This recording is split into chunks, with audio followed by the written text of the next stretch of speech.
Hello everyone, welcome back to my channel. तो आज हम बात करने वाले हैं new Korean BL series Thunder Cloud Rainstorm के एपिसोड 1 के बारे में। ये सीरीज बहुत ही ज्यादा रोमांटिक और इमोशनल होने वाली है। तो चलिए स्टार्ट करते हैं आज का एपिसोड। स्टार्टिंग में हमें दिखाया जाता है कि बारिश हो रही होती है और तभी वहाँ पे एक लड़का आता है जिसका नाम इजो होता है और वो एक दूसरे लड़के को बहुत ज्यादा क्लोज आकर किस करने का सोच रहा होता है। वैसे ये जो दूसरा लड़का होता है ये भी मेन कैरेक्टर होता है जिसका नाम होता है जियोन। तो इजो जियोन को किस भी कर लेता है। तभी जियोन की आंखें खुल जाती है और वो कहता है कि तुम क्या करने की कोशिश कर रहे हो। फिर उसी टाइम में हमें फ्लैशबैक में दिखाया जाता है कि एक हफ्ता पहले की कहानी। उस दिन बहुत ज्यादा तेज बारिश हो रही होती है और वहां पे ईजो के डैड का फ्यूनरल भी हो रहा होता है। पर फ्यूनरल के दिन ही उसका भाई ईजो को बहुत मारता है और इतना नहीं, वो उससे बहुत गंदी गंदी बातें भी बोल रहा होता है। तुम्हें पैदा ही नहीं होना चाहिए था, तुम एक नालायक बच्ची हो, तुम्हारी वजह से मेरी माँ इस दुनिया से चली गई और मेरी माँ के साथ साथ मेरे डैड भी बीमार हुए, ये सब तुम्हारी गलती है। जिंगहोन भी वहीं पर होता है और वो उसको एक बार रोकने की कोशिश करता है पर वो रुकता नहीं है और उसको मारता रहता है और फिर कहता है कि अगर तुम डैड की जमीन का कागज मुझे लाकर नहीं दोगे तब मैं तुम्हारे पर केस कर दूंगा। पर ये जो अपने भाई के साथ पलट कर लड़ाई नहीं कर रहा होता है और वो कहता है कि प्लीज भाई मुझे माफ कर दो। तभी उसका भाई कहता है कि मैं जानता हूँ तुम कितने ज्यादा चालाक हो, तुम मेरे सामने ऐसा बन रहे हो कि तुमने कुछ किया ही नहीं है। डैड तुम्हारे साथ कुछ दिन रहने के लिए आए थे और वो उन्होंने तुम्हें अपना जमीन दे दिया, पर ये जो अपने भाई से लड़ता ही नहीं है और उसका भाई उसे बहुत ही बुरी बुरी बातें सुनाता रहता है और उसे बहुत ज्यादा मारता है। जिंगहोंग ये सब देखता है और फिर वो अपने मन में सोचता है कि कोई इतना ज्यादा जिद्दी कैसे हो सकता है, कोई इतना दर्द कैसे सह सकता है। अगर कोई किसी को मारता है तो वो कम से कम उसको पलट के मारता है, लेकिन ये तो उसने एक थप्पड़ भी उसको नहीं मारा। क्या सच में इसकी कोई गलती भी थी? पर ईजो जिंगहोंग को देखकर मुस्कुराता है और वहीं पर बेहोश हो जाता है। प्रेजेंट लाइफ में दिखाया जाता है कि किस तरह ईजू जिंगहोन को किस करता है। ये देखकर जिंगहोन कहता है कि मैं पूछ रहा हूँ ना तुमसे, तुम क्या करने की कोशिश कर रहे थे।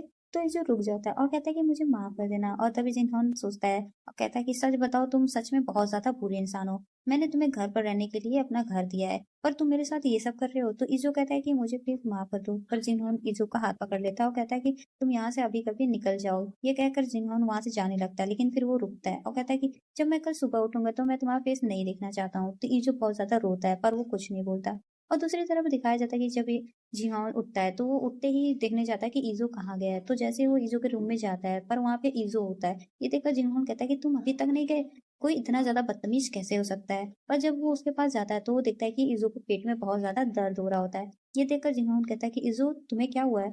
पर ईजो कुछ भी नहीं बोलता। दूसरी तरफ ईजो की जब आंख खुलती है तो वो अपने आप को हॉस्पिटल में पाता है और जिन्हों उसके पास बैठा रहता है। तभी ईजो जिन्हों के सर को सहलाने की कोशिश कर रहा होता है, लेकिन तभी वहां पर डॉक्टर आ जाते हैं। तो जिन्हों डॉक्टर डॉक्टर से पूछता है कि क्या इसकी तबीयत ठीक है और सर्जरी कैसी हुई है।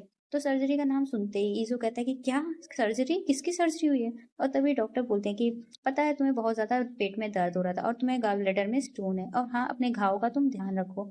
फिर फ्लैशबैक में हमें दिखाया जाता है कि जब जिन्हों ईजो को हॉस्पिटल में लेके आता है तो डॉक्टर से बोलता है कि क्या इसे हुआ क्या है। तो डॉक्टर बोलते हैं कि इसे गॉल ब्लैडर में स्टोन है, अगर इसकी अभी ऑपरेशन नहीं हुई तो ये मर भी सकता है। ये सुनकर जिन्होंने कहता है कि क्या सच में। और इजो कहता है कि नहीं, मुझे सर्जरी नहीं करवानी है। और तभी जिन्होंने कहता है कि सर्जरी कर दीजिए, मैं सारे पेमेंट देख लूंगा।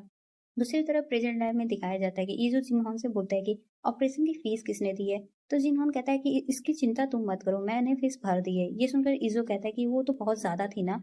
तो जिन्होन कहता है कि क्या तुम्हारे लिए फीस ज्यादा मैटर करता है या तुम्हारी लाइफ। फिर ईजो कहता है कि मैं कोई ना कोई तरीका जरूर निकालूंगा तुम्हारा पैसा वापस करने के लिए।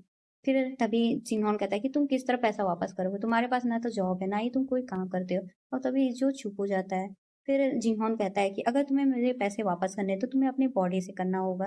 ये सुनकर यीशु कहता है कि क्या। तभी जिन्होन कहता है कि क्योंकि तुम्हारे पास सिर्फ बॉडी है इसलिए तुम्हें कोई ना कोई तरीका ढूंढना होगा कि तुम किस तरह मुझे अपने पैसे को वापस करोगे। ये बोलकर जिन्होन जाने लगता है।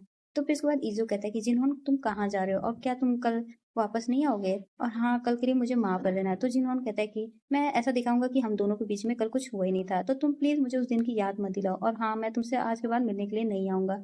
तभी ईजो कहता है कि क्या सच में तुम मुझसे मिलने नहीं आओगे। तो जिन्होन कहता है कि हाँ, मैं नहीं मिलने आऊंगा और तुम अपने आप घर आ जाना।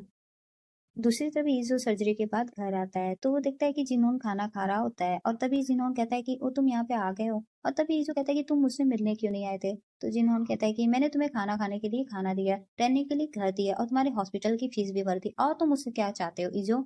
तो ये बात सुनकर ईजो कहता है कि ओ ऐसी बात नहीं है। तो फिर जिनहोन कहता है कि पता है, मैं तुम्हारे लिए ही रुका था यहाँ पे। तो ये सुनकर ईजो कहता है कि क्या सच में तुम मेरा वेट कर रहे थे। तो जिनहोन कहता है कि मैंने तो कभी नहीं कहा कि मैं तुम्हारा वेट कर रहा था, आज वीकेंड है तो मैं इसीलिए घर पर हूँ। मुझे लगता है कि तुम्हें अब आराम करना चाहिए, और हाँ, मैं बाद में कोई ना कोई तरीका तुम ढूंढ ही लेना मुझे हॉस्पिटल का फीस देने के लिए। दूसरी तरफ इजू दिखता है कि जिन्हों ने पूरे घर को बहुत बुरी तरीके से फैलाया हुआ है। इसी वजह से वो पूरे घर की साफ सफाई करने लगता है और एक एक करके पूरे घर को साफ कर देता है। साफ सफाई करने के बाद वो जिन्होन के रूम में जाता है और कहता है कि जिन्होन, खाना तैयार है, चलो हम लोग खाना खाते हैं। तभी जिन्होन कहता है कि क्या तुमने आराम नहीं किया और तुम घर की साफ सफाई कर रहे थे? तो ये जो कहता है कि हाँ, मैंने घर की साफ सफाई करी है। ये सुनकर जिन्होंने कहता है कि तुम्हारी अभी अभी सर्जरी हुई है और ये तुम ये सब क्या कर रहे हो? तभी ये जो कहता है कि तुम ही ने तो बोला था कि मुझे अपने बॉडी से पैसे वापस करना होगा, तो मुझे लगा कि मुझे घर की साफ सफाई करनी चाहिए। तभी ये जो जिन्होन को बैंडेज देता है और कहता है कि प्लीज तुम ये लगा सकते हो, मैंने बहुत कोशिश की लेकिन ये मुझसे नहीं लग रहा है। ये देखकर जिन्होन कहता है कि क्या तुम किसी के सामने भी अपने कपड़े उतार देते हो? फिर ईजो कहता है कि प्लीज मेरे बैंडेज को चेंज कर दो ना। तभी जिन्होन कहता है कि नहीं, मैं चेंज नहीं करूंगा और तुम कोई बच्चे नहीं हो, तुम अपने से लगा लेना। और फिर ईजो जिन्होन को डिनर टेबल पर बैठकर पास आ जाता है और खाना खाने लगते हैं। और जैसे ही जिन्होन खाने को टेस्ट करता है तो वो कहता है कि अगर तुम्हें मरना नहीं है तो तुम प्लीज अगली बार से कुकिंग मत करना। तो फिर उसके बाद ईजो कहता है कि क्या इसका टेस्ट इतना ज्यादा खराब है? और तभी जिन्होन कहता है कि अगली बार कभी भी कुकिंग ट्राई मत करना। तो ईजो कहता है कि क्या तुम अब इसको नहीं खाने वाले हो? तो जिन्होन वहां से उठकर जा रहा होता है, तभी उसके दोस्त का फोन आता है और इसी वजह से वो जिन्होन इजो को क्लब में लेके जाता है जहाँ पर उसका दोस्त रहता है। और तभी इजो उसके दोस्त को देखकर हाय बोलता है। वो दोनों उसके दोस्त के साथ खाना खाने लगते हैं। ये देखकर उसका दोस्त जिन्होन से कहता है कि क्या तुम दोनों साथ में रहते हो? तो वो लोग हाँ कहते हैं। ये सुनकर उसका दोस्त काफी ज्यादा शॉक हो जाता है और फिर वो कहता है कि जिन्होंने एक ऐसा इंसान है जिसने किसी को भी अपने घर पे पहले कभी नहीं रखा। और पता है, जिन्होंने अपने किसी के साथ रहता भी है ना तो उसे बिल्कुल भी पसंद नहीं आता, यहाँ तक कि वो अपने घर पर भी मिलने नहीं जाता है। वैसे क्या तुमने पूछा था ईजो उसके साथ रहने के लिए? तो ईजो कहता है कि नहीं, इसने ही मुझे पूछा था अपने साथ रहने के लिए। तो फिर उसके बाद ये सुनकर जिन्होन का दोस्त कहता है कि क्या तुमने कहा था? तो फिर फ्लैशबैक में दिखाया जाता है कि जब जिन्होन ईजो के घर पे पहली बार जाता है तो वो कहता है कि क्या सच में ये तुम्हारा घर है और तुम यहाँ पे रहते हो? तुम यहाँ रह कैसे सकते हो? तो ये जो कहता है कि हाँ, मैं इसी घर पे रहता हूँ। तो जिन्होंने कहता है कि इस जगह पे कोई कैसे रह सकता है? इससे अच्छा तो मेरा मेरा बाथरूम है। ये तो एक बिल्कुल बेकार और बहुत ही छोटा सा घर है। इससे अच्छा तुम मेरे साथ मेरे घर पर रहो। तो ईजो कहता है कि क्या सच में? पर जिन्होंने कहता है कि हाँ, तुम मेरे घर पर रह सकते हो। और इसी वजह से जिन्होन ईजो को अपने घर पे लेके आता है, क्योंकि ईजो के पास रहने के लिए कोई अच्छी जगह नहीं और ना ही उसके पास कोई जॉब है। इसी वजह से जिन्होंग को उसके ऊपर तरस आ जाता है। फिर प्रेजेंट में हम लोग दिखते हैं कि जिनहोंग कहता है कि मुझे इजो पे तरस आया, इसलिए मैंने उसे रहने के लिए जगह दी है। तो उसका दोस्त कहता है कि क्या सच में? सच बताओ, तुम थोड़े अजीब हो गए हो, क्योंकि आज से पहले तुमने कभी किसी के ऊपर इतना दया नहीं दिखाई है। वैसे क्या तुम इससे प्यार करते हो? तो जिनहोंग कहता है कि ये मेरा कजिन है। तो एक कजिन दूसरे कजिन का ख्याल रख ही सकता है। तभी जिनहोन का दोस्त कहता है कि क्यों ना तुम अपनी कंपनी में इसको जॉब दिला दो, क्योंकि तुम सीईओ के बेटे हो तो तुम्हारे लिए आसान होगा। फिर जिनहोन अपने दोस्त पर गुस्सा करने लगता है तो उसका दोस्त कहता है कि क्या ये बात सही है? तुम सीईओ के बेटे हो? मुझे माफ कर देना। फिर जिनहोन का दोस्त इजो को बताता है कि पता है, जिनहोन लड़कियों में काफी ज्यादा पॉपुलर है। तो इजो कहता है कि हाँ, वो बहुत ही ज्यादा हैंडसम है ना। ये सुनकर जिनहोन उसकी तरफ देखने लगता है तो इजो कहता है कि मेरा मतलब है कि वो काफी हैंडसम है तो इसीलिए बहुत ज्यादा पॉपुलर होगा।